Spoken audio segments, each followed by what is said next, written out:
तो दोस्तों आज के इस वीडियो को देखने के बाद आपके लिए इंग्लिश बोलना इतना आसान हो जाएगा कि आप सोच भी नहीं सकते। घर बैठे बैठे हजारों सेंटेंसेस बना लोगे, वो भी बहुत ही आसानी से। Wow, amazing.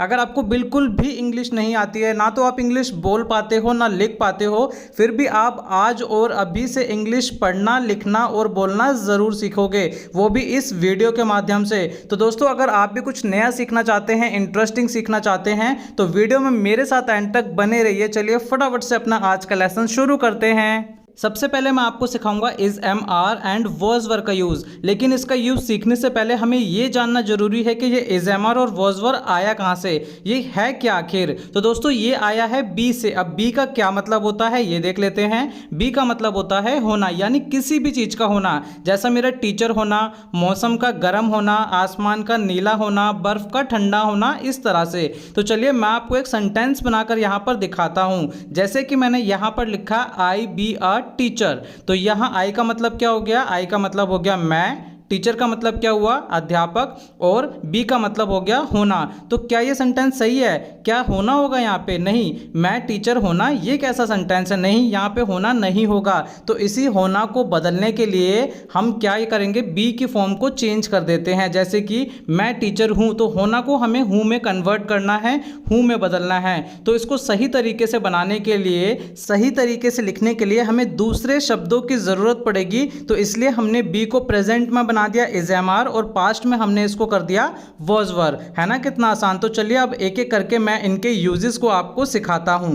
सबसे पहले हम सीखेंगे इज एम आर कि भाई इज एम आर को इंग्लिश में कैसे यूज़ करना है। दोस्तों इतना आसान है इज एम आर कि इसको सीखने के बाद ना आप बहुत आसानी से बिल्कुल बैठे बैठे बिना ज़्यादा सोचे सेंटेंसेस बनाने लगोगे। तो दोस्तों इसे इंग्लिश में हम 3 जगह यूज़ करते हैं। रट लेना इसको बिल्कुल आसानी से कि इंग्लिश में 3 जगह इसका यूज़ है। अच्छे से दिमाग में इसको बिठा लेना, जिससे कि यह हमेशा के लिए आपको याद रहे और फिर कभी भी आप इंग्लिश में गलती नहीं करोगे, क्योंकि इंग्लिश बेटा सेंस पे चलती है। अगर आपने इसका सेंस समझ लिया तो आप इंग्लिश में बिल्कुल भी गलती नहीं करने वाले। तो देखो अब करना क्या है कि जब भी हमें प्रेजेंट में सेंटेंस बनाने हो और हमें बताना हो कि कोई चीज़ क्या है और कैसी है, क्या बताना है कि कोई चीज़ क्या है और कैसी है, तब हमें सिंपली यूज़ करना है इज एम आर का। किसका यूज़ करना है? इज एम आर का। प्रेजेंट में अगर आप कोई भी वाक्य बना रहे हो जिसके लास्ट में आएगा हूँ, है या हैं, तो हम क्या यूज़ करेंगे? हम यूज़ करेंगे इज एम आर का। यहाँ देखिए मैंने आपके लिए एक टेबल बनाई है, इसमें आप अच्छे से देख लीजिए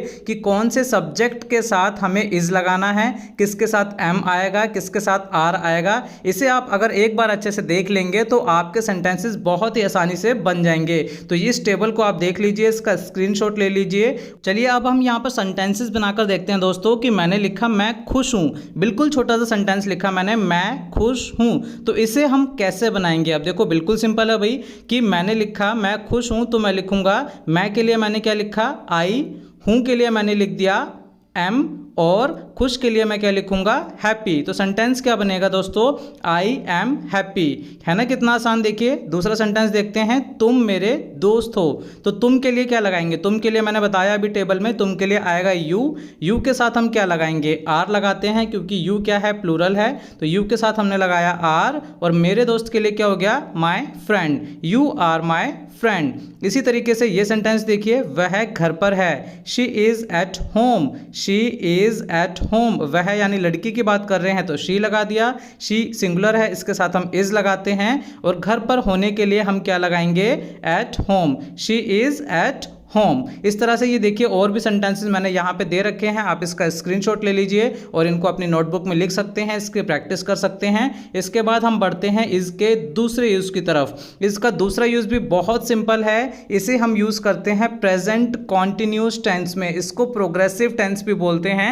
अगर आपने टेंस की वीडियो नहीं देखी है तो मैंने कंप्लीट वीडियो टेंस का डाल रखा है, यहाँ से डिस्क्रिप्शन बॉक्स में लिंक में जाके आप इसको देख सकते हैं। तो इस टेंस में हमें क्या करना है, कैसे इसका यूज़ करना है, देखिए स्ट्रक्चर देखिए इसका। सबसे पहले हमें सब्जेक्ट लगाना है, उसके बाद हम लगाएंगे इज एम आर, उसके बाद वर्ब की आईएनजी वाली फॉर्म। कौन सी फॉर्म लगानी है? आईएनजी वाली फॉर्म लगानी है। और लास्ट में हमें ऑब्जेक्ट लगा के सेंटेंस को क्लोज कर देना है। और अब बात ये आती है कि दोस्तों इसका प्रेजेंट कॉन्टिन्यूस का हम यूज करते कहाँ पे हैं? जब भी हमें बताना हो कि कोई काम कॉन्टिन्यू है, कोई काम चल रहा है, अभी भी चल रहा है। जैसे कि आप वीडियो देख रहे हो, मैं अंग्रेजी सिखा रहा हूं, मैं बोल रहा हूँ, पंखा चल रहा है, बच्चे खेल रहे हैं। कोई भी काम जो अभी जारी है, खत्म नहीं हुआ है, तो वहां पे हम इज एम आर के साथ वर्ब की आईएनजी फॉर्म लगा देंगे। एग्जाम्पल देखिए, जैसे कि मैंने बोला वह किताब पढ़ रही है, she is reading a book. She क्या हो गया सब्जेक्ट, इसके साथ इज लगाया, वर्ब की आईएनजी फॉर्म रीडिंग लगा दिया। क्या पढ़ रही है, किताब, तो उसके लिए लिख दिया मैंने a book, she is reading a book. अगला एग्जाम्पल देखिए, वे फुटबॉल खेल रहे हैं, they are playing football, they are playing football. एक और एग्जाम्पल देखिए, मैं अंग्रेजी सिखा रहा हूँ, आई एम टीचिंग इंग्लिश। और इसी तरीके से आप अंग्रेजी सीख रहे हो तो आप बोलोगे I am learning English. Clear हो गया सेकंड यूज इसका, ठीक है, बहुत ही सिंपल है भाई। चलिए अब इसका थर्ड यूज देखते हैं। थर्ड है कि भाई इसका हमें यूज करना है प्रेजेंट सिंपल टेंस में, पैसिव वॉइस में। पैसिव वॉइस में भी इसका यूज होता है, यानी कि एक्टिव पैसिव वॉइस जो होती है उसमें हम इसका यूज करेंगे प्रेजेंट सिंपल में, कि यहां पे हमें बताना है कि कोई काम किया जाता है, किसके द्वारा किया जा रहा है काम, जब हमें बताना हो तब हम यहां पे इसका स्ट्रक्चर यूज करते हैं। सबसे पहले हम सब्जेक्ट लगाएंगे, इज एम आर लगा देंगे, और उसके बाद हमेशा पैसिव वॉइस में वर्ब की थर्ड फॉर्म के साथ यूज करना है जब हमें बताना हो कि कोई काम किया जाता है। जैसे कि मैंने बोला हर सुबह चाय बनाई जाती है, T is made every morning. तो यहाँ पे जो चीज़ बनाई जा रही है, जिसके ऊपर काम हुआ है ऑब्जेक्ट, उसको सबसे पहले लिख दिया। ऑब्जेक्ट क्या है, क्या बनाया गया, टी, तो टी को हमने लिख दिया पहले। टी क्या है, सिंगुलर है, इज लगाया, और इसके बाद देखिए मेड क्या है, थर्ड फॉर्म है, हर सुबह बनाई जाती है, तो हमने लिख दिया एवरी मॉर्निंग।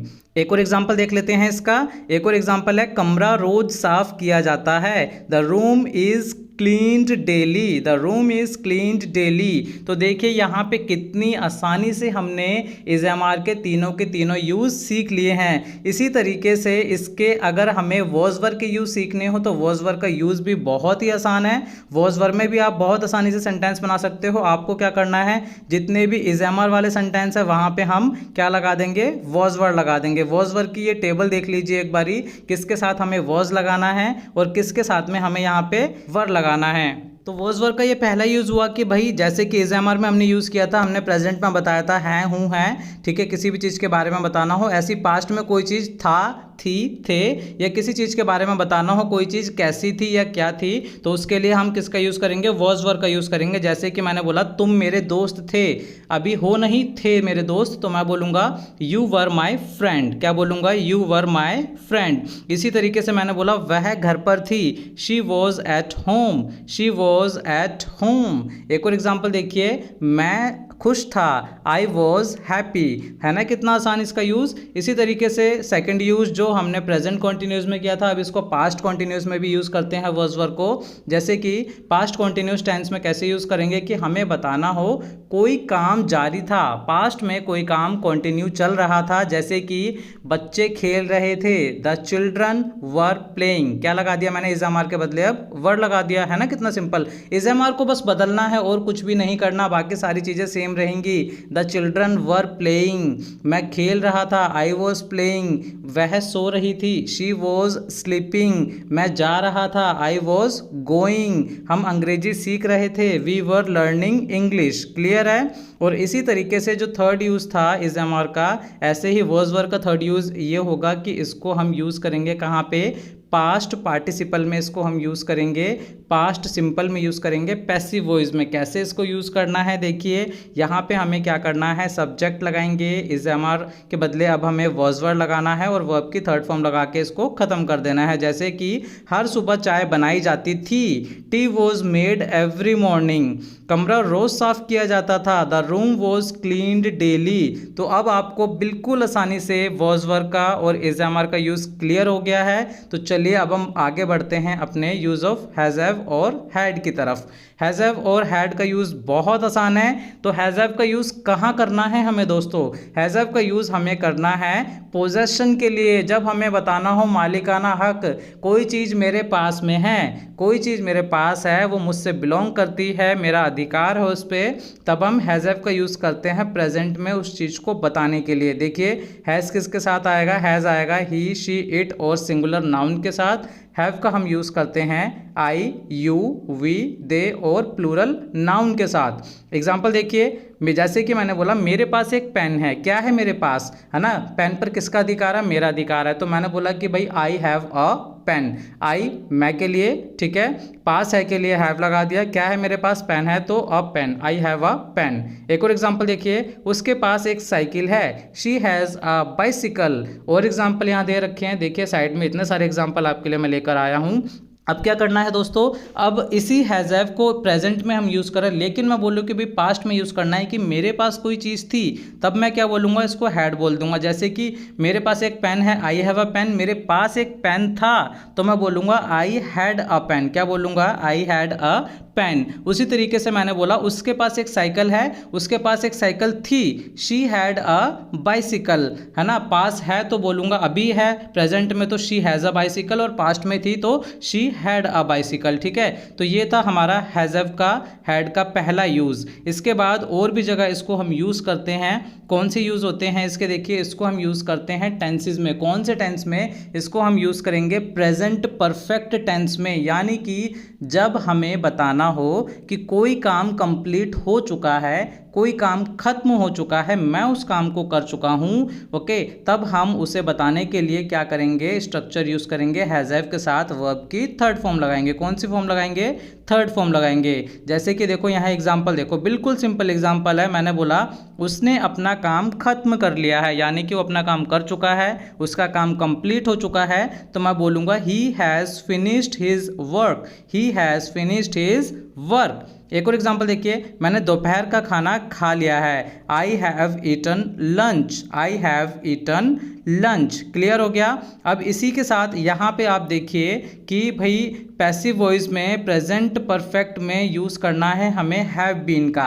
हैव बीन का यूज़ भी मैं आपको सिखाता हूँ यहाँ पे, बिल्कुल आसान है। अगर आपको हैज़ हैव का यूज़ करना है पैसिव वॉइस में, तब आपको उसके बाद बीन लगाना पड़ेगा, क्योंकि बीन जो है ऑलरेडी थर्ड फॉर्म है। किसकी थर्ड फॉर्म है, बी की थर्ड फॉर्म है। तो कैसे इसको यूज़ करना है, इसका स्ट्रक्चर है हैज़ हैव, उसके बाद बीन लगाएंगे और फिर आपको वर्ब की थर्ड फॉर्म लगानी है। जब आपको बताना हो कि कोई काम किया जा चुका है, सब्जेक्ट के द्वारा किया जा चुका है, पैसिव वॉइस में जो फोकस रहेगा वो ऑब्जेक्ट के ऊपर रहेगा। ठीक है, कि कोई काम किया जा चुका है। जैसे कि देखो एग्जांपल लिखा भाई मैंने आपके लिए, यहाँ पे मैंने लिखा पत्र भेजा जा चुका है, the letter has been sent, the letter has been sent. किसने भेजा उससे मतलब नहीं है, जो काम किया गया है उसकी बात हम कर रहे हैं। क्या भेजा गया, पत्र, तो हमने लिख दिया द लेटर। लेटर क्या है, सिंगुलर, तो हैज़ लगाया, बीन लगाया और उसके बाद क्या लगा दिया, वर्ब की थर्ड फॉर्म हमने यहाँ पे लगा के सेंटेंस को क्लोज कर दिया।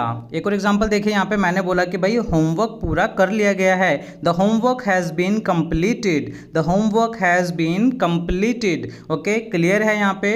अब इसी के साथ देखिए यहाँ पे एक जगह और हैज़ बीन का यूज़ किया जाता है, और ये यूज़ करते हैं हम प्रेजेंट परफेक्ट कॉन्टिन्यूअस टेंस में, यानी कि कोई भी काम जो है वो एक पास्ट में एक समय पर स्टार्ट हुआ और वो अभी भी जारी है। जैसे कि यहाँ पे एग्जांपल देखिए, मैंने बोला मैं 2 घंटे से पढ़ रहा हूँ, यानी कि मैंने 2 घंटे पहले पढ़ाई शुरू की थी और वो काम अभी भी जारी है। तब हम यहाँ पे क्या करेंगे, देखिए I have been studying for 2 hours. तो यहाँ पे हमारा जो स्ट्रक्चर है, हमने सबसे पहले आई सब्जेक्ट लगा दिया, हैज़ हैव लगाएंगे, बीन लगाएंगे और उसके बाद वर्ब की आईएनजी फॉर्म लगाएंगे जब हमें यहाँ पे बताना हो कि कोई काम पास्ट में स्टार्ट करके अभी भी जारी है। मैं 2 घंटे से पढ़ रहा हूँ, I have been studying for 2 hours. इसी तरीके से वह सुबह से सो रही है, she has been sleeping since morning. सोना कब शुरू किया, सुबह, और अभी भी सो रही है, she has been sleeping since morning. Okay, अब क्या करना है, हैज़ हैव को अगर हम हैड में बात करेंगे यानी कि पास्ट में बात करेंगे तो ये किस में कन्वर्ट हो जाएगा, हैड में कन्वर्ट हो जाएगा। हैड बीन का यूज़ मैं आपको यहाँ पे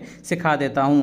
पास्ट परफेक्ट में पैसिव वॉइस में बात करेंगे तो हैड बीन के साथ आपको वर्ब की थर्ड फॉर्म यहाँ पे लगानी होती है कि कोई काम किसी के द्वारा कंप्लीट कर लिया गया था।